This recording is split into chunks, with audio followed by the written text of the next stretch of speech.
Toshkent tuman axborot kutubxona markazi Shukur Xolmirzayevning Kimsasiz hovli kitobini tavsiya etadi. O'zbekiston xalq yozuvchisi Shukur Xolmirzayev kitobxonlarga juda ko'p hikoyalari, bir necha qissa va romanlar bilan yaxshi tanish. U o'zbek hikoyachilik san'atini Abdulla Qahhordan keyin yangi, yuqori bosqichga ko'tara olgan yozuvchilardan biridir.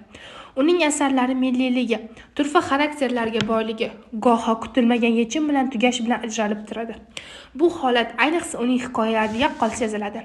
Mazkur hikoyalar rukni ostidagi Kimsasiz hovli to'plamidagi hikoyalar ham kitobxonni hayotining so'qmoqli yo'llariga boshlab kiradi. O'ylatadi, ranjitadi, quvontiradi, ularga turmush kechinmalarining turli qirralarini ko'rsatib beradi. Taqdim etilayotgan hikoyalarda o'sha davr ruhini saqlab qolish maqsadida shaharlar va ayrim atamalar nomli asliyatga asosan qoldiriladi. Ushbu to'plam barcha yoshdagi kitobsevar o'quvchilarga mo'ljallangan bo'lib, ularning oilaviy kutubxonalarini yana bir ajoyib kitob bilan boyitadi degan umiddamiz. Aziz kitobsevar do'stlar, kutubxonamizga tashrif buyurib, ushbu kitoblardan samarali foydalanishingizni so'rab qolamiz. E'tiboringiz uchun rahmat.